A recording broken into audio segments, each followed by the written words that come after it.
If you are a novelist or a poet who plans to self-publish a transformative book, one of the biggest choices you'll have to make is how much are you going to charge for it? And so many authors get this wrong. And if you get this part wrong, you'll most likely continue to spiral into the self-sacrificing martyr mentality that so many authors have.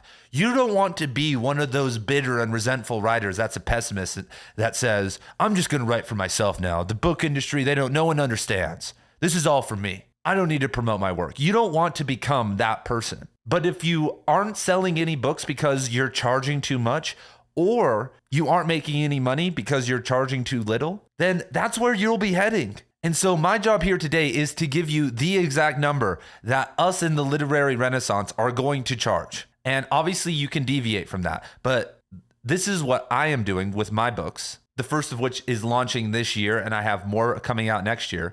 And I plan on those selling thousands, if not tens of thousands of copies within this next year. And so I'm walking the walk with you guys. And so let's start off with a thought experiment that should unblock some of that puritanical artistic hardening we all have in our souls. So let's imagine a scenario where your favorite author has this unpublished masterpiece that's 100% finished, edited, ready to go, twice as good as your favorite book from then. Imagine the Brothers Karamazov, but way better. Blood Meridian, but way better. So let's say there was this Blood Meridian sequel that was 800 pages, way better than the original by Cormac McCarthy. And let's say in this hypothetical scenario that if you wanted to read this book, you'd have to pay $5,000 and you'd get a physical copy that you could never resell. And let's say you could never share it with the world. It would never end up on a shadow library. You can only read it. This is for you. And let's say the Cormac McCarthy estate charged $5,000 or $10,000. I don't think you guys know how many people would buy it.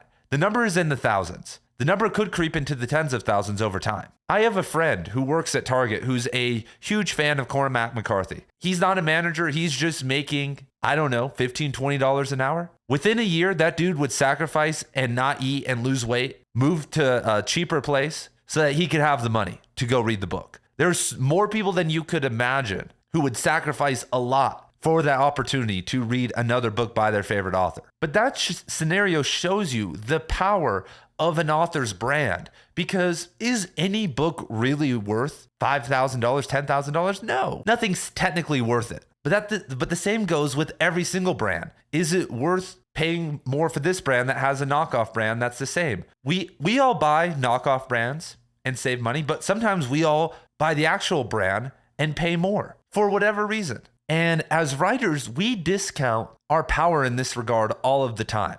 And I'm not going to advocate that you need to charge $100 or $50 or even $30 for your book. I'm not saying we need to do these high-level crazy charges. But what I am saying is that if you are going to self-publish a book on Amazon, if you do zero marketing, even if it's better, even if it's one of the greatest novels of all time, it's better than your favorite book of all time. It is objectively one of the greatest pieces of fiction ever written. There is a 99.99% chance if you don't do anything, it will barely sell any copies. There'll be no word of mouth momentum. There'll be nothing will happen to it. It will just sit on Amazon or whatever website and maybe sell something occasionally. That's all that will happen. You could charge $8, you could charge $50. You'll get some random sales, but that's it. And so who is going to be buying your book? Well, it's people that you are going to be driving to that sales page. And in the systems I talk about on this channel, by the time they've reached your sales page for your book, they've already read multiple free pieces of your content. If you're a poet, they've read 20 poems. If you're a short story author, they've read multiple short stories already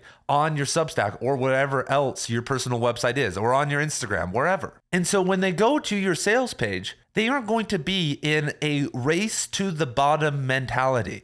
Because I have a friend who publishes poetry on Substack. He has 6 books on there, and he charges $8 per book, and he makes $1 per book. Well, he would have to sell 50,000 copies or 100,000 copies a year to make a living being a full-time author without approach. And if you guys know the number of poetry sales, it's almost impossible. But he's in this race to the bottom mentality. He wants everyone, no matter what, to be able to afford his book. But what's crazy is that even though he's down at $8, he doesn't sell more than 100 books a year. And a lot of that comes from the work that he does over on Substack. And so if we circle back to a personal anecdote, a couple days ago, I threw out my neck really bad. I was at jujitsu class and I was in this turtle position with this 270-pound guy named Conrad. Love him to death. He looks like this biker dude. He's like 45, huge guy, and he was just squeezing my head in this when I was in turtle position. He didn't even have a choke. He's a white belt. I was just sitting there. But then the next day I woke up and my neck was in so much pain, you guys. And I think this was yesterday. And so I don't like to take ibuprofen or aspirin because it like messes up my stomach. But I was like, dude, I need something right now. Like I can't even like read. I'm like, I can't even sit. I'm in so much pain. And so I went to the store and there I am on the aisle. And I could buy Advil for $10 or I could get the grocery store brand for $2. Because I'm never going to use this again outside of this experience, most likely. Which one do you think I bought? Because just think about the numbers. You could sell either 100,000 books and make $1 profit for each and have it down at $10 and be lower than the $12 or $13 paperbacks. Or you can charge $20 and make $10 per book sale and only need 10,000 sales to make six figures.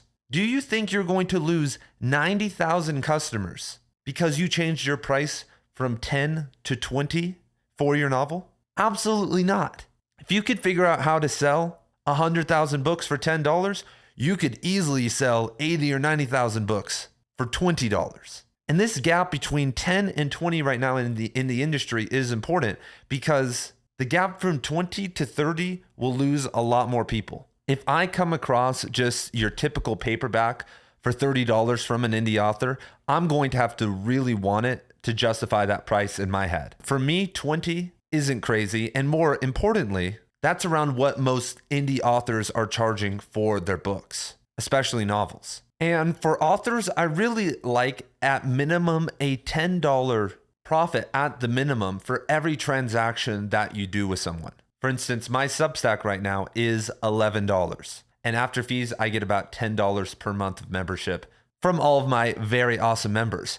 I sell t-shirts, or I'm going to start. I'll be making near $10 per shirt, if not more. The same goes for my books because obviously you can run much higher margins if you want, but anything under that is just a huge undervaluing of yourself, especially at the start, because when you have nothing and you're trying to make it happen, getting those wins, getting $200 instead of $20 if you sell 20 copies of your novel feels so much different. And it's not a crazy ask from your fans. And so unless you are publishing something really short, like a 20 or 30 page novella or chapbook, I would drive that down to $15. But no matter if you're using Amazon or doing it yourself, I've tried both options.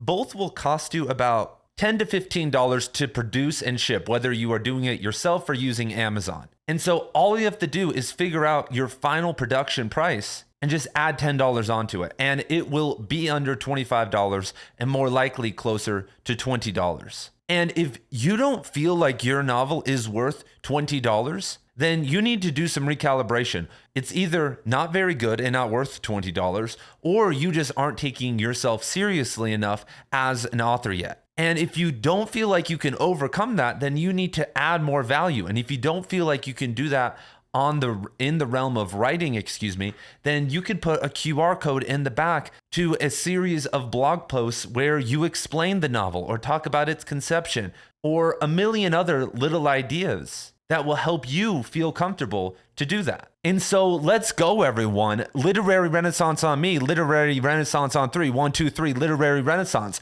We got this, but I need you to continue writing every single day, striving to write like these authors behind me, putting out that transformative literature, promoting and getting the word out, even when you feel like no one is listening. And then over time, I promise you, if you run the system, progress will start to happen. And it's better to have everything lined up before that happens with pricing, how you're going to approach your brand and how you interact with your audience and all that before you reach success than when you're in the middle of it, because then it's a lot harder to walk things back. And so that's all I have for you guys today on pricing. That's how much you should be charging for your book, $20 to $25. And I will see you guys very soon in the next video.